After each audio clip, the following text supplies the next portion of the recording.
Bonjour à tous, c'est Cassandra d'Arissa Karadiali Shaira. Je vous retrouve pour un nouveau challenge qui date d'un peu, j'ai vu, il date depuis il y a un an. C'est de Miss Florence et Sabrina Passion des Oracles et c'est mon âme en 15 tarots. Donc en fait, il y aura 3 vidéos regroupant 15 questions, donc 5 questions par vidéo. Et le but c'est de trouver, selon certaines 15 thématiques, le tarot correspondant. Donc voilà. Et je vais commencer du coup pour la première thématique qui est mon tout premier tarot. Du coup, mon tout premier tarot a été, hop, je me déplace un petit peu, celui-ci, The Good Tarot. Je l'avais acheté parce que en français il s'appelle le tarot de la bienveillance. Et pour ceux qui ne savent pas, bah voilà, je suis diplômée en tant qu'assistant en psychologie. Et on nous parlait à l'école, justement à l'autre école, de la bienveillance, être bienveillant, l'écoute bienveillante et tout. Et du coup, je me suis dit, ah tiens, ça peut être intéressant comme tarot pour commencer dans mon parcours de tarologie. Donc j'ai commencé avec les oracles et par la suite, je me suis un peu plus dirigée vers le tarot, que je trouve qui est beaucoup plus psychologique parce que justement il y a beaucoup plus de travail qu'on peut faire avec les arcanes, qu'elles soient majeures ou mineures. Et donc voici, j'avais commencé, je l'avais même voici le dos. Du coup en français il s'appelle le tarot de la bienveillance. C'est un tarot très très doux que j'utilise pas souvent parce que en fait au début de ma pratique je me suis dit oh il a l'air bien, mais j'avais acheté un livre sur le Rider-Waite et je me suis très vite rendu compte que les images ne correspondaient pas à ce que je lisais, qui était très symbolique. Et du coup, par la suite, je me suis acheté un Rider-Waite classique pour pouvoir vraiment étudier les cartes. Mais il est très très très doux celui-ci. Même si les mineurs sont un peu plus pipe, vous voyez, simplistes comme le Marseille, parce que bon, il n'y a pas vraiment. Oui, il me semble qu'il y a le chiffre, le numéro. Mais il y a quand même quelque chose qui se passe sur les images, mais qui n'est pas totalement comment dire, traditionnel. Genre ici le 10 de bâton, normalement, du coup 10 de feu. On voit pas vraiment cette idée. Moi je vois ici plutôt une libération en fait. Mais les messages dans le livret, ils sont vraiment très très très intéressants et très psychologiques en fait, très bienveillants, tout simplement. Et du coup, voici, c'était mon premier tarot. Hop, je le remets dans sa petite boîte, s'il veut bien. En plus, les cartes, elles sont bien grandes. Voilà. Alors, le deuxième, un tarot qui a bouleversé mon voyage avec le tarot. Alors, ça a été très compliqué de choisir un tarot qui a bouleversé mon voyage avec justement le tarot, parce que en fait, ça a été tous les tarots que j'ai reçus, ils m'ont bouleversé d'une certaine manière. Parce qu'ils sont tous uniques, donc voilà, mais bon, il fallait choisir. Du coup, j'ai choisi le Mariel Tarot. Parce que c'est un tarot qui m'avait beaucoup plu. Et c'est un tarot, surtout ce qu'il y a dans ce livret, qui est vraiment très très très intéressant. Notamment une carte qui m'a vraiment frappée. Au niveau de la signification, hein, bien sûr. Juste pour vous dire, il y a de la nudité dans ce tarot. Mais bon. Du coup, c'est le 10 de coupe. L'explication du 10 de coupe dans ce tarot, quand j'ai lu, en fait, ça m'a bouleversée. Ce traditionnellement on associe au 10 de coupe. Parce qu'ici c'est l'idée de se rappeler de vivre, parce qu'en fait on va un jour mourir, et que le but que dit la créatrice et l'autrice de ce tarot, c'est que justement il faut absolument profiter de la vie, profiter de tout ce qu'il y a autour de soi, de vivre au plein, parce que un jour malheureusement on ne l'aura plus, et que du coup c'est vraiment l'idée du carpe diem. Et ceci m'a beaucoup frappée, parce que pour ceux qui ne savent pas, je suis tatouée et j'ai tatoué ici carpe diem. C'est une phrase que quand j'ai étudié la poésie dans mon parcours d'études, d'école, m'a beaucoup frappée, cette idée de cueille le jour. Et donc voilà, le lire dans ce tarot, c'est un tarot que je n'utilise pas souvent, mais les fois où je l'ai utilisé, il a été très bouleversant. Donc voici un petit peu des images. Donc voilà, quelques arcanes.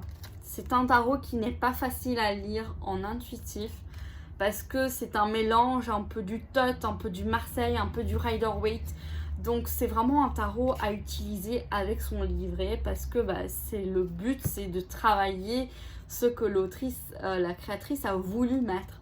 Et donc c'est vraiment, quoique voilà, par exemple ici le roi d'épée, on peut retrouver cette idée d'épée et tout ici.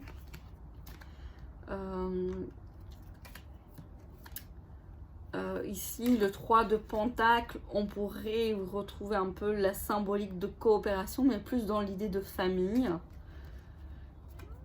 Il est magnifique, hein. Les illustrations sont magnifiques, il faudrait vraiment travailler un peu plus. D'ailleurs je pense que je vais commencer, je ne sais pas si vous avez vu mon vlog sur mes projets pour cette chaîne et sur mon compte Instagram.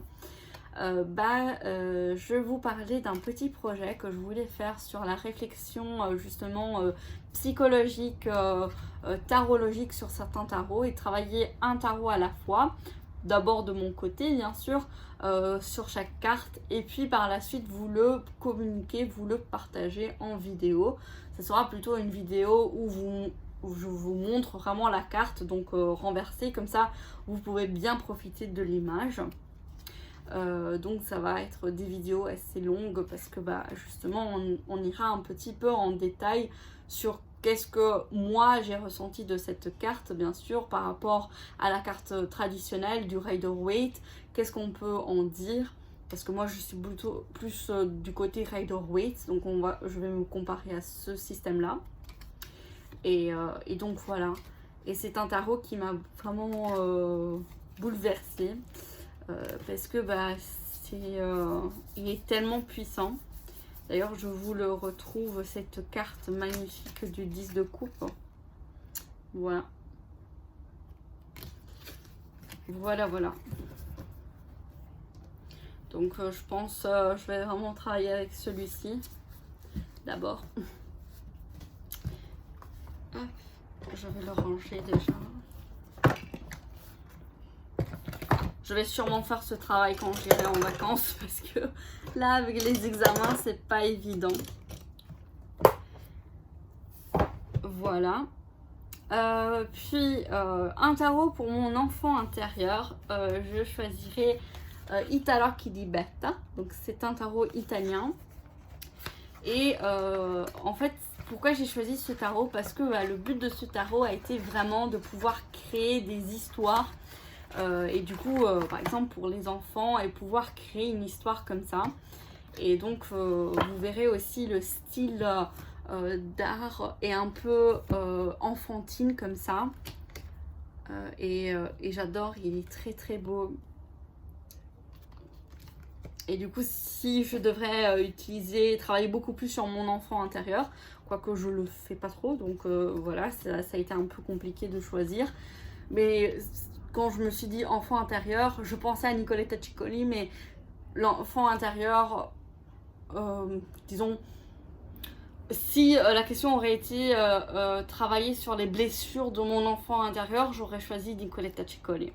Mais vu que la question c'est juste un tarot pour mon enfant intérieur, c'est celui-ci que j'aimerais choisir, que j'ai choisi.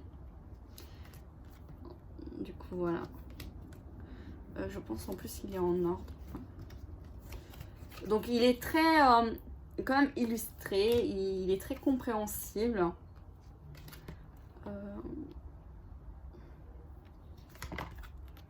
J'aime bien, il y a différentes ethnies, différentes du genre, il n'y a pas que des hommes, il n'y a pas que des femmes, il y a un peu de tout. Au niveau aussi du corps, voilà, ici, et celui-ci il est très très allongé, très mince. Donc c'est un très beau tarot, j'aime beaucoup. Voilà. Je sais plus s'il est encore édité par contre. À voir. J'essaye de vous mettre les noms, mais des fois rechercher tous les links, les liens, c'est un peu long, donc n'hésitez pas à vous la retrouver sur Instagram pour ceux qui soit connaissent l'italien ou bien d'ailleurs il faudrait que je fasse aussi une review de celui-ci en français et en italien. Voilà. Alors, puis on a un tarot avec lequel je me suis beaucoup exercée. On a le Lightyear Tarot. C'est un des premiers tarots vraiment que j'ai beaucoup travaillé à l'intuition et qu'à un certain moment je faisais beaucoup de tirages pour d'autres personnes parce que j'étais dans un groupe et ça m'a permis de beaucoup m'exercer. Puis malheureusement avec les études je pouvais plus être aussi présente que je le voulais. Du coup j'ai quitté le groupe et voilà. Mais bon, si vous prenez une consultation privée avec moi, probablement je vais utiliser ce tarot parce que c'est un des tarots qui me parle très facilement pour d'autres personnes. J'ai beaucoup tiré avec celui-ci. Je pense pour les personnes qui éventuellement qui me suivent sur YouTube et qui ont eu une consultation avec moi peuvent confirmer que j'ai beaucoup utilisé ce tarot avec eux. Surtout tout ce qui est relationnel aussi, il parle super bien. Et du coup, je me suis beaucoup exercée aussi sur qu'est-ce que la carte me faisait ressentir et sortir un petit peu trop de la signification classique du Rider-Waite. Quoique, il est très explicite quand même ici, la signification du Rider-Waite, mais plus moderne en fait. Voilà. Je pense que tout le monde le connaît, hein, celui-ci, il est assez connu.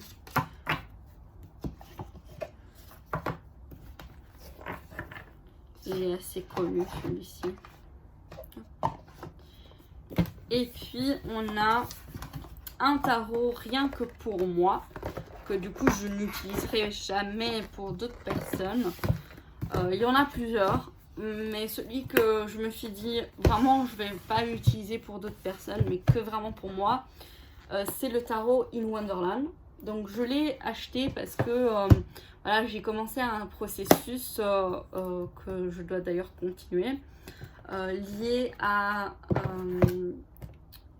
au conte en fait, au conte de Alice au Pays des Merveilles. Et pour justement travailler dans l'introspection, dans tout ce qui est identité, tout ce qui est aussi contrôle en fait du chaos autour de nous, de trouver en fait une certaine structure dans ce monde qui est totalement chaotique, qui est reflétée d'une certaine manière, qui peut être observée et étudiée à travers les contes de Lewis Carroll. Donc voici le roman. J'ai étudié un peu l'introduction. Je suis encore à l'introduction, oui, je suis très très lente. Mais c'était super intéressant cette personne, du coup, qui est Laurent Bury, qui a traduit et qui a fait cette introduction qui était vraiment très intéressante sur justement la différente aussi croissance, évolution de Alice dans Alice au Pays des Merveilles et à travers le miroir, qui en fait d'une certaine manière je me suis beaucoup retrouvée cette dernière période dans mon évolution spirituelle en fait.